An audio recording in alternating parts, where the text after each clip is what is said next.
The vibration did not stop. It became a constant, low-frequency hum that resonated in the marrow of Kalen's bones. The Sentinel stood like a monolith of amber and shadow, its presence a physical weight in the tunnel. Above, the city was screaming, but down here, in the gut of the world, a different kind of sound was rising, the sound of gears, the size of mountains beginning to turn. Kalen gripped the Titan's handles. The silver metal was warm now, pulsing in perfect synchronization with his own heartbeat. The suppressors, Kalen, he set his teeth grit against the psychic pressure.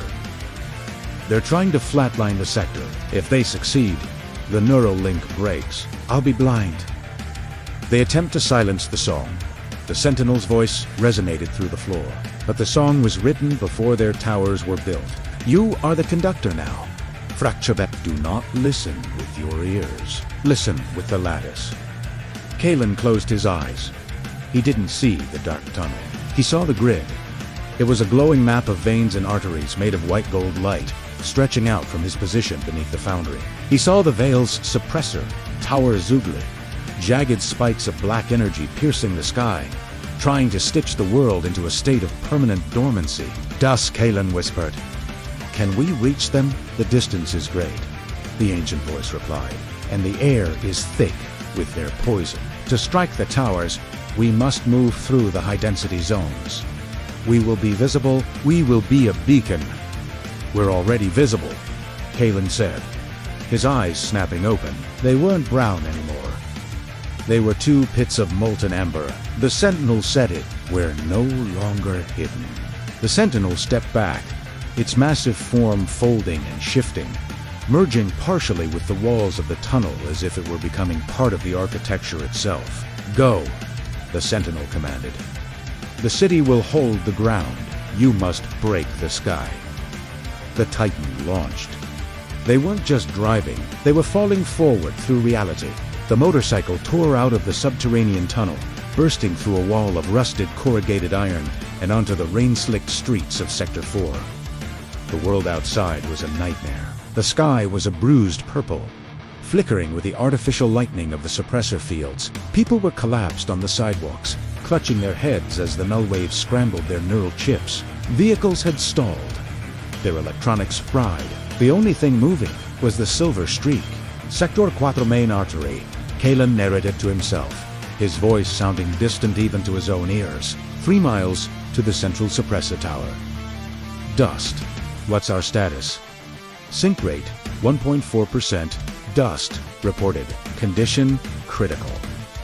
The null field is eroding our cohesion. If we do not reach the tower in 4 minutes, the silver will liquefy. You will be left on the asphalt, Kalen. Then we go faster. From the rooftops, the Iron Veil struck. They weren't using drones anymore. They were using Stalker's specialized urban combat units in sleek, multi-legged exosuits that could leap across city blocks. 6 of them launched from the glass balconies of a corporate high-rise, their mechanical claws extended, their red eyes locked onto Interceptors! Kalen growled. He didn't slow down. He leaned the bike over until the silver spheres of the wheels were inches from the ground.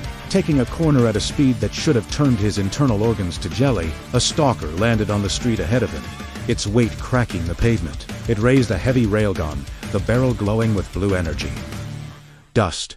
Defensive sequence. The Titan's silver plating didn't just harden, it bloomed. Like a metallic flower, the plates shifted outward, creating a series of overlapping airfoils that caught the wind. Kalen didn't dodge the next shot. He caught it as the second railgun slug hammered into the front of the bike. The silver metal rippled like water, absorbing the kinetic energy. The Titan groaned, the amber core flaring to a blinding white. Kinetic energy stored. Dust's voice was a jagged edge, redirecting. Kalen pulled the bike upward, the front wheel lifting toward the sky. The energy he had just absorbed erupted from the bike's frame in a shockwave of gold light. The Stalker wasn't just hit, it was compressed. The shockwave flattened the exosuit into a pancake of twisted steel against the asphalt. Kalen tore through the wreckage, the heat of the explosion barely singeing his jacket. But the pressure was increasing. The closer they got to the tower, the heavier the air became. Kalen could feel the silver veins in his arms pulsing, trying to push through his skin. His vision was blurring. "Kalon, stop!" Elara's voice suddenly cut through the static, but it wasn't coming from his comlink. It was coming from the grid itself. He saw her in a small apartment 3 blocks away. She was on the floor, her medical drone sparking, her face pale. The field, "It's killing us," she whispered into the lattice. Kellen's heart nearly stopped. "I'm almost there, Elara. Just hold on." "No! Kalon, look up!" He looked. At the base of the central suppressor tower, the ground was breathing. The Iron Veil hadn't just built a tower. They had unearthed something, a hollowed titan. It was a massive, skeletal structure of blackened iron. Easily 40 feet tall. It didn't have the elegance of the Sentinel or the fluid beauty of the Archaean. It was a corpse of a machine, reanimated by Veil technology. Wires and glowing red cables were stitched into its ancient frame like parasitic vines. It stood in front of the tower, a guardian made of wrought and high-voltage electricity. A Harvester-class frame, Dust whispered, and for the first time, Kalon felt the machine feel fear. They have enslaved a primeval. They are using its core to power the suppressor. The hollowed titan lifted a massive, rusted arm. A cannon, built from a repurposed starship engine, began to hum with a sickly violet light. "Kalon Dust said," the voice steadied, "the sync rate must exceed 5% to survive the next 10 seconds. If you cannot reach it, we will both be erased." Kalon looked at the tower. He looked at the dying city. He thought of Elara. He didn't just grip the handles. He pushed his soul into them. "You want a variable," Kalon screamed at the sky, his voice echoing with the power of the Sentinel. Then, here it is. Kalon didn't charge the giant. He became the fracture. The silver bike didn't just accelerate. It began to dissolve into a cloud of high-velocity particles. A spear of starlight aimed directly at the heart of the tower. Sync rate, Kellen's voice was a roar of white noise. 6%.